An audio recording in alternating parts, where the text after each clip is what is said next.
ایک روٹی والے کا واقعہ میں نے آپ کو سنانا ہے، اور یہ بڑے ہی مشہور و معروف بزرگ سے منسوب واقعہ ہے۔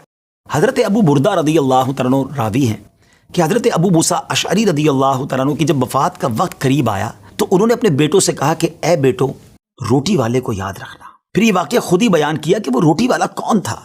آپ نے کہا کہ ایک شخص تھا جس نے 70 سال اللہ کی عبادت کی، بڑی عبادت کی، مگر 70 سال بعد جب وہ باہر آیا تو شیطان نے اس کو بہکایا اور وہ ایک عورت کے فتنے میں مبتلا ہو گیا۔ 7 دن اور 7 راتیں وہ اس عورت کے ساتھ رہا، غلط کام ہو گئے۔ اب اس کو پھر شرمندگی ہوئی کہ یہ میں نے کیا کیا، 70 سال عبادت کی اور یہ 7 دن اور 7 راتیں میں نے گناہ میں گزار دی۔ بڑا شرمندہ، بڑا نادم، قدم قدم پر سجدے کرتا جاتا، توبہ کرتا جاتا۔ اب چلتے چلتے چلتے ایک مسافر خانے میں پہنچا تو وہاں 12 مسکین لوگ پڑے ہوئے تھے، لیٹے ہوئے تھے۔ اس نے بھی جگہ بنائی اور ان کے درمیان جا کر خود بھی گر کر سو گئے۔ اب رات میں ایک شخص آیا جو ان کو کھانا دیا کرتا تھا، روٹی دیا کرتا تھا۔ ایک ایک کر کے 12 روٹیاں لے کر آیا تھا، اس کو پتا تھا یہاں 12 مسکین رہتے ہیں۔ ایک ایک کر کے سب کو روٹی دینے لگا۔ وہ شخص جو یہاں آ کر اچانک بیچ میں آ کر لیٹا تھا، اس کو بھی وہ مسکین سمجھا اور اس کو بھی روٹی دے دی۔ لیکن ظاہر ہے کہ اگر ترتیب سے روٹی دیتے دیتے آگے آئے تو آخری نمبر والے کو روٹی نہ ملی، کیونکہ یہ تو 13 ہو چکے تھے۔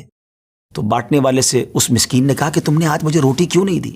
اس نے کہا میں نے تو سب کو ایک ایک روٹی دی، کسی کو 2 نہیں دی۔ کہا تم مجھے روٹی نہیں دے رہے ہو۔ بہرحال وہ ناراض ہو گیا کہ ٹھیک ہے، پھر تم اگر یہ سمجھتے ہو کہ میں بددیانتی کر رہا ہوں تو میں تمہیں کچھ بھی نہیں دوں گا۔ یہ کہہ کر وہ شخص تو چلا گیا، مگر وہ مسکین بیچارہ بھوکا رہ گیا۔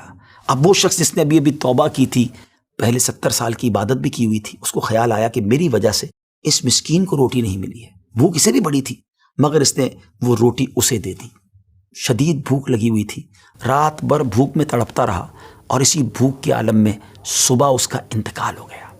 حضرت ابو موسیٰ اشعری رضی اللہ تعالیٰ عنہ فرماتے ہیں کہ جب یہ شخص اللہ کی بارگاہ میں پہنچا نا تو ایک پلڑے میں اس کی 70 سال کی عبادت رکھی گئی اور ایک پلڑے میں وہ 7 دن اور 7 رات کے گناہ رکھے گئے۔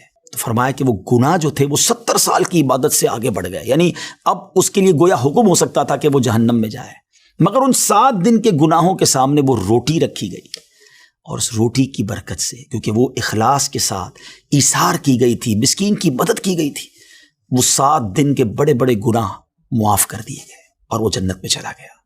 پھر آپ نے اپنے بچوں سے کہا بیٹا روٹی والے کو یاد رکھنا۔ ناظرین، یہ واقعہ واقعی دلوں کے تار چھیڑ دیتا ہے۔ 2 باتیں سیکھنی ہیں کہ بعض اوقات کچھ لوگ کہتے ہیں یار میں نہیں بہک سکتا، میں تو بڑے اچھے ماحول میں ہوں۔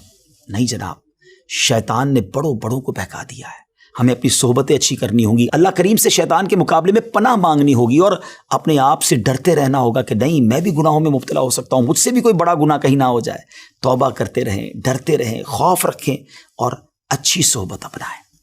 اور دوسری بات، صدقہ جو ہے نا وہ گناہوں کو مٹا دیتا ہے۔ صدقہ اللہ کی بارگاہ میں بڑا پسندیدہ ہے، غریبوں کی مدد کرنا یہ اللہ کو بڑا پسند ہے۔ ہمیں بھی چاہیے کہ وقتاً فوقتاً اپنے غریب پڑوسیوں، غریب رشتہ داروں، غریب مسلمانوں کی مدد کرتے رہیں۔ اور دعوت اسلامی کا شعبہ FGRF سبحان اللہ دکھیارے مسلمانوں کی شاندار انداز میں مدد کرتا ہے۔ سیلاب زدگان کی مدد کتنے بڑے پیمانے پر کی گئی اور یہ سارا سال ہی اب کچھ نہ کچھ سلسلہ رہتا ہے، تو آپ بھی FGRF کا ساتھ دیجیے، دکھیارے مسلمانوں کی مدد کیجیے۔ اللہ آپ کے رزق حلال میں برکت عطا فرمائے اور ہم سب کے گناہوں کو معاف فرمائے۔